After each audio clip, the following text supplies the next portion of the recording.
why GTA 6 will suck.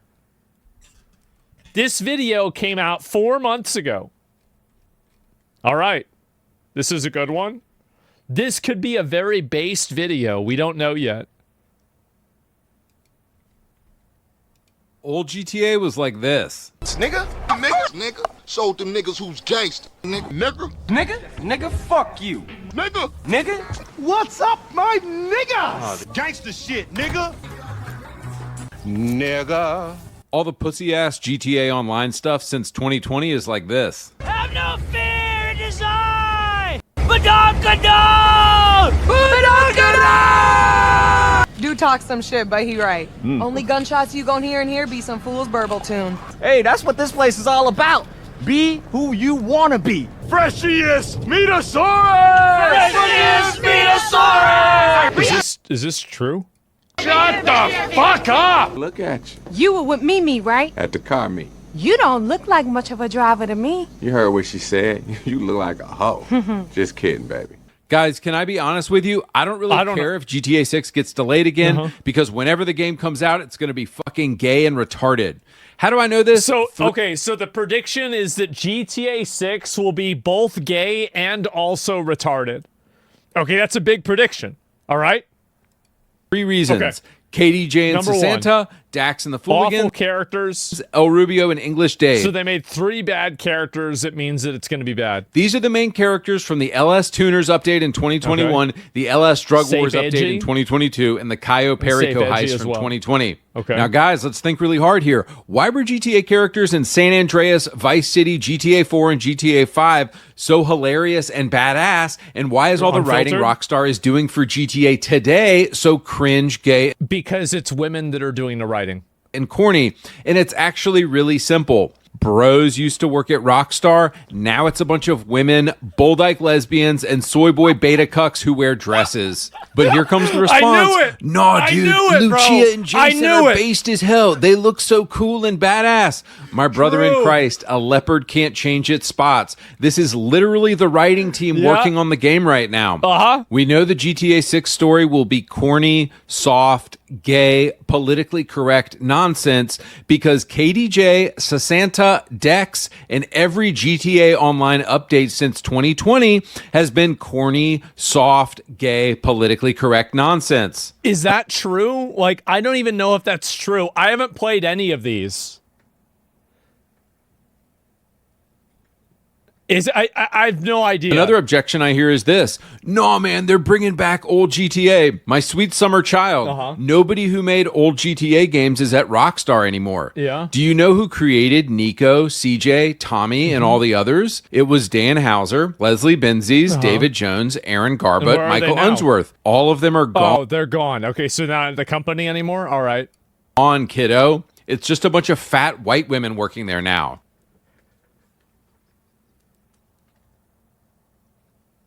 This might be the greatest video I've ever seen in my life. This is crazy.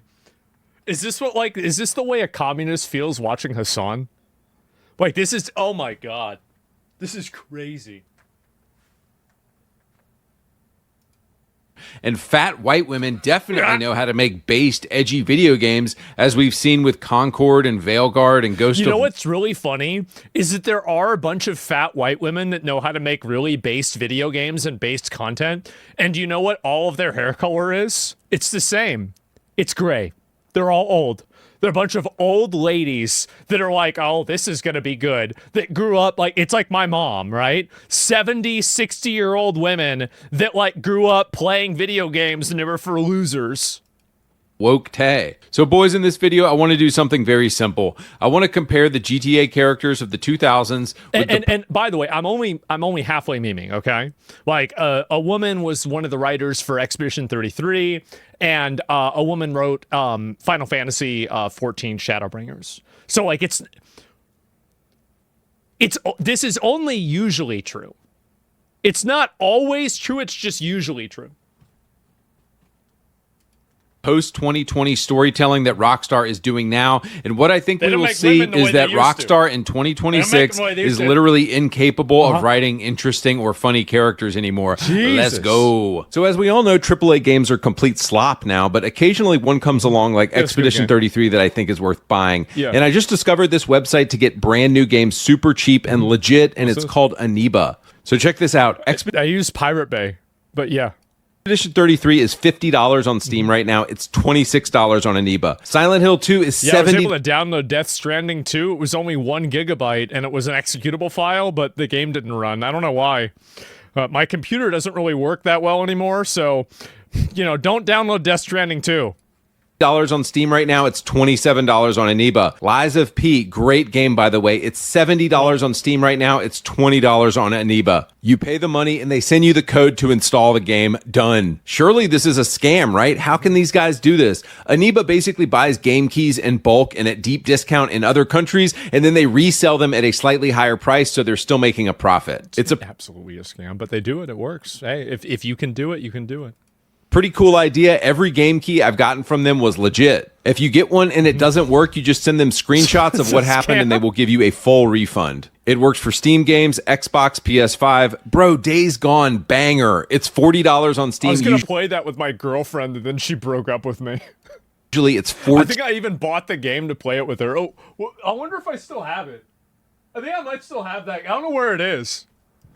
$15 on Aniba right now. Now, you guys know I would never touch gay garbage like Roblox or Fortnite, but for you based. degenerates who play these games, I think Fortnite is actually a generational game. I'm gonna be a loser. I'm gonna be a goy. I'm gonna tell you, I think Fortnite is an incredible game.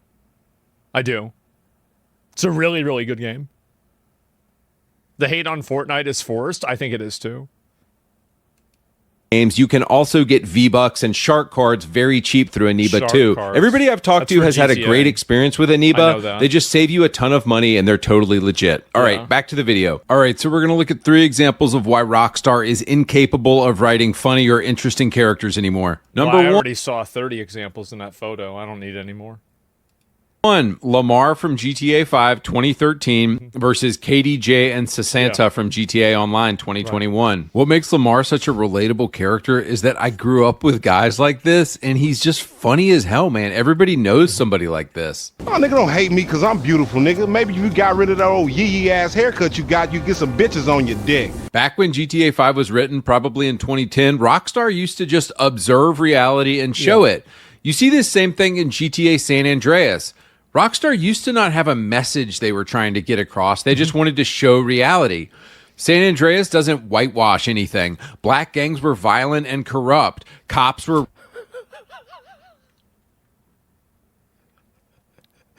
This is a generational video. Oh my god. racist and abusive. The government was predatory. Suburban America was hypocritical. The same reason old GTA was so good is the same reason Lamar is hilarious, because they're just showing reality. Lamar is sexist. He's homophobic. He's quote unquote offensive. But That's the reason one of the things that I really don't like about modern villains is when modern villains they're evil, they're murderers, but they would never consider being homophobic and they would never consider being racist.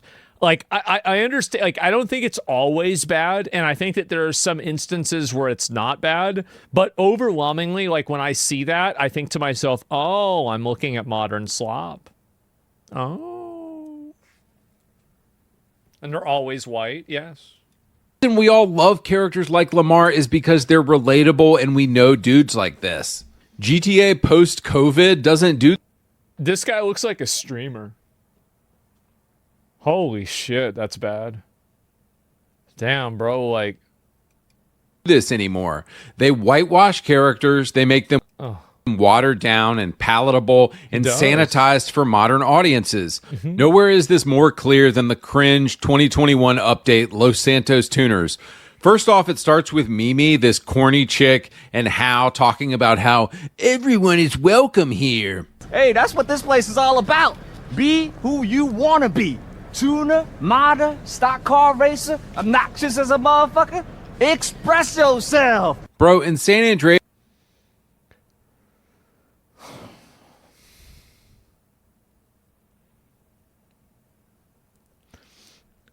All right. That didn't. Yeah. All right. It's goy washing. I like that term. That one might go to the dictionary. Goy washing might actually make it to the dictionary. We're gonna consider that.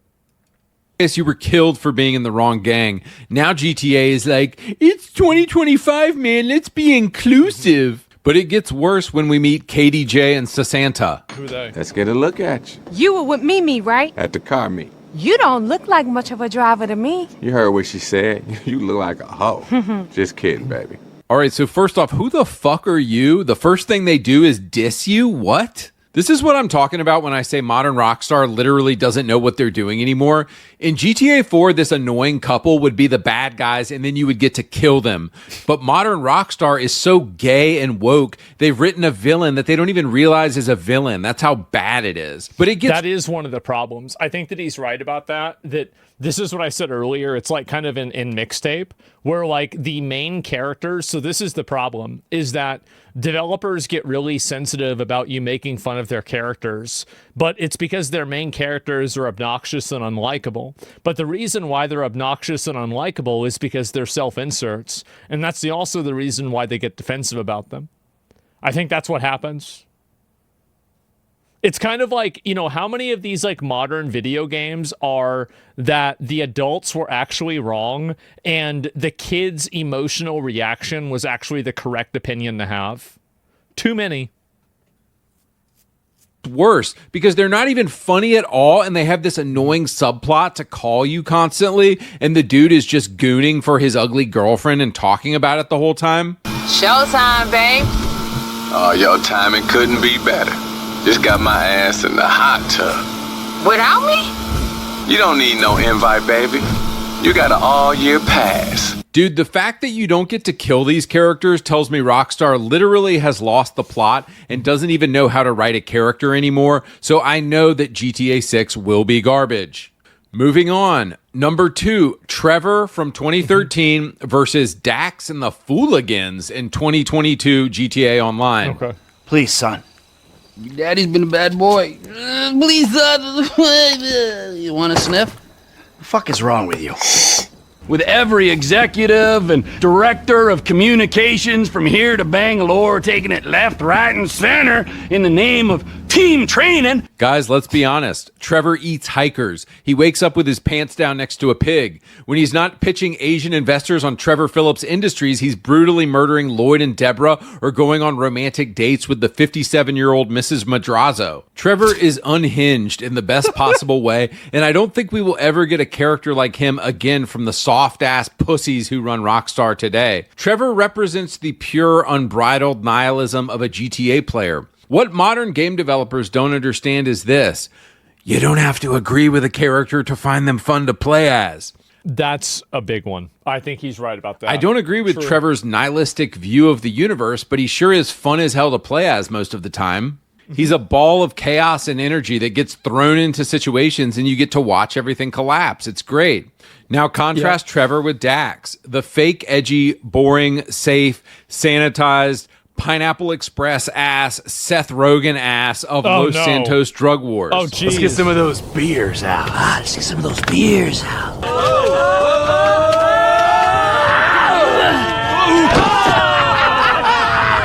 Trevor, on the one hand, is actually psychotic. Dax is, oh man, you're so crazy. Do you know what I mean?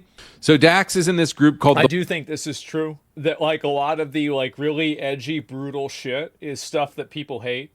Is stuff that they don't want to make. Like a great example of this like not actually being what players want is a game like Mouthwashing.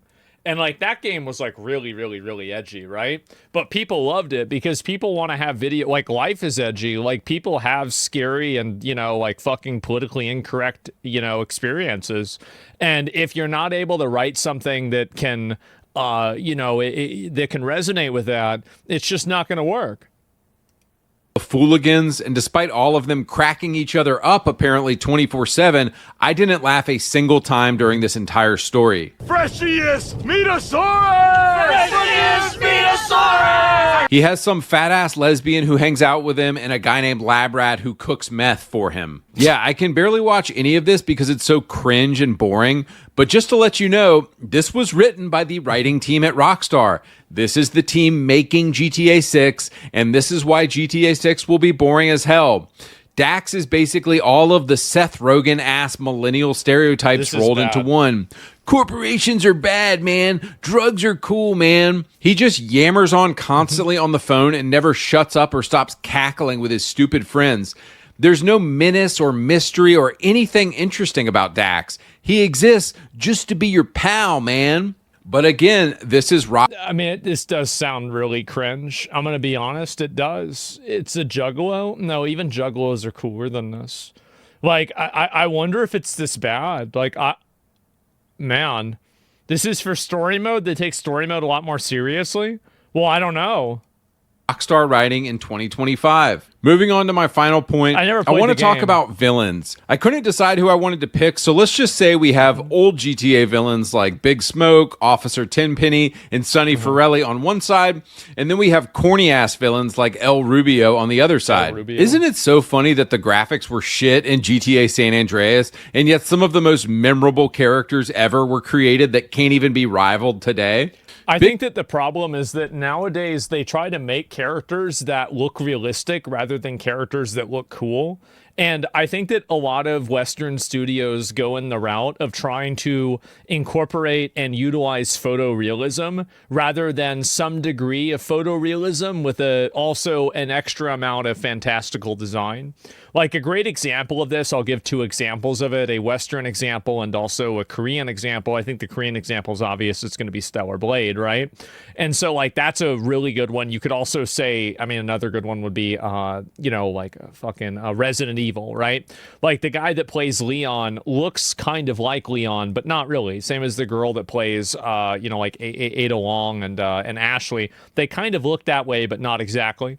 And another good example is you could look at Expedition 33.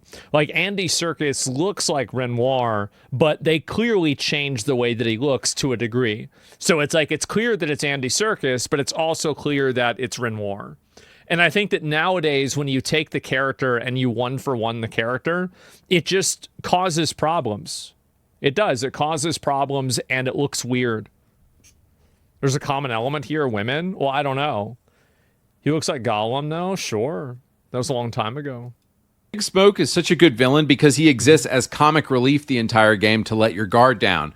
You love Big Smoke. He is your homie the entire game. Well, and it's also that, like, I mean, this is clearly, I mean, this is like Eazy-E, right? I mean, like, there's like also a lot of like real life parallels to this that I think make it endearing as well.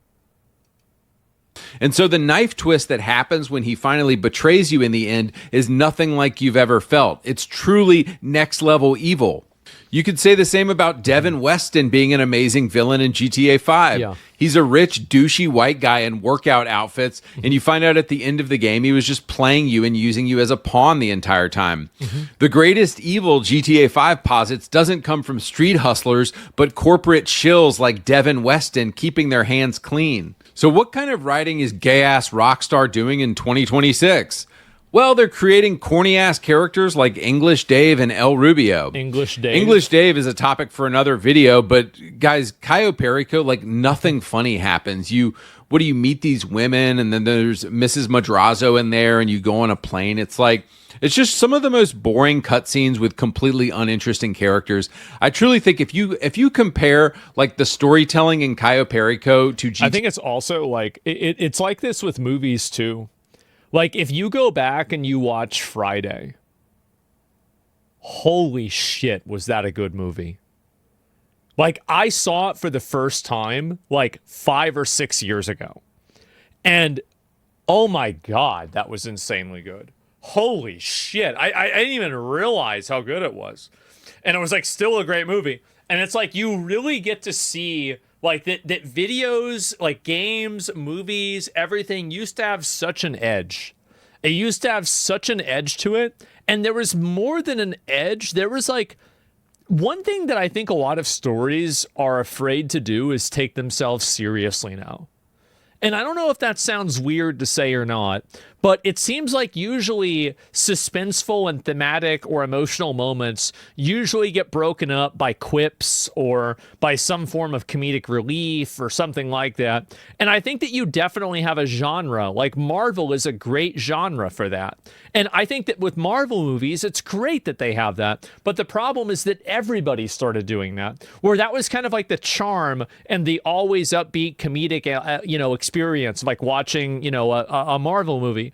But even with Marvel movies, I would say that many of the Marvel movies didn't do that at the beginning. They did not. Like if you watch the first Captain America, it really didn't do that very much.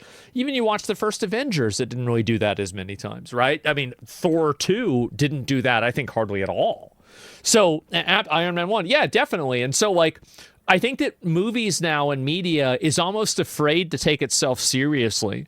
I don't know really even what to make of that. It's hard for me to even explain. There's no tension anymore? Yeah. I can't stand the constant millennial comedic relief? Yeah, I think so. Chris Prattism? Well, the thing is that, like, with Chris Pratt, like, Chris Pratt in Parks and Recreation was my favorite character. Andy was amazing. He was so funny. He reminded me of, like, a guy I've grown up with. I've known for 25 years. And so, like, he was great. But here's the problem. It's that people see something that works really well inside of one medium, and then they apply it to everything else thinking that they can have the same effect. Having Andy Dwyer or even Star-Lord, right, in Marvel, I think that makes sense. But the problem is whenever you apply it to other types of media where it just gets cringe. Yeah, it's the mass-produced application of it. And like, for what it's worth, I think, Black Panther didn't have that. I was just thinking about this. There was like no comedic relief. It was just, I mean, maybe once or twice, right? But in general, like it was just solid, real shit. And I think people respect that. It's like a completely different studio made this slop. So the villain El Rubio shows you how bad at writing Rockstar is in 2025, because I genuinely think they thought they were writing a villain and he's just sanitized and safe and boring as hell. Damn. Davey! Welcome to paradise. Ah, Monsieur Rubio! Hold me, blondie, eh? Bring it in here, guys. Oh, look at you. Oh, pleasure, you man. guys are so fucking cool, huh? Nice to meet you. Hey, Is there any menace? Is there any foreshadowing? Do we feel like we are looking true evil in the face? No. And this is why I know that the writing and the world building and the characters in GTA 6 will be gay as hell. Because the people who wrote corny-ass, sanitized villains like El Rubio are the same people doing the writing for GTA 6. Guys, just to make my point here in closing, this is Yusuf Amir in GTA 4. what's up, my niggas? This is Yusuf Amir, written by the rock star of today. Hope you don't mind we let ourselves in, but Yusuf Amir in the house! Guys, why?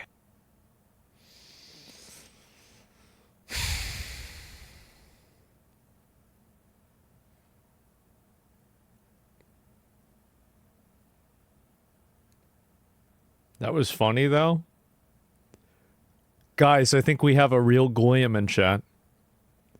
We have one. We have there's a real live Goyim in the chat. Why is it this way? Why is Rockstar just sanitized, boring slop now compared to I'm not gonna condemn it. I'm watching this video. I've never played Grand Theft Auto. I don't know whether this is true, but I don't know whether it's cherry picking or it's like, I mean, maybe you could find cringe scenes with other characters. I don't know. older games. And guys, it's actually incredibly boring and incredibly sad. Money. They want that Roblox money. The edgier and more offensive GTA becomes, the less children they can get to play GTA 6 online. So Rockstar has put the pedal to the metal towards becoming the most sanitized, safe, toothless, and boring game imaginable, literally so that parents don't have to feel bad, to give their kids credit cards to buy GTA Online. I feel like that's what made GTA back in the day so like enticing, is like as a teenager, like a 12-year-old, it's like, oh my God, this game is like, this is the game that's on like Fox News specials. There's like a NBC special primetime episode about like whether GTA caused Columbine. Like, you know, it's like, and like now you're like, oh my God, I want to play this game, right? Like, what is this? Like, because there's the, you know, like the novelty of it, and like just people thinking that this is some kind of like fancy or not fancy. It's like forbidden. Yeah, and it's like if you're a 12-year-old boy, right? It's like the forbidden media that's like super edgy. Like that's the main thing you want to see. So I don't know if that's really even going to work out for him. But I guess he's right. My mom didn't buy it for me. Cards. Think about it. GTA Online makes 10 times more money than the old GTA games ever did. But boys, just in closing, as I've said in multiple other videos, GTA isn't GTA anymore. It's safe. It's retarded. Just sanitized fucking gay slop. All right, boys, I'm going to get out of here. Be sure to check out Aniba for huge discounts on new AAA games. All right, peace.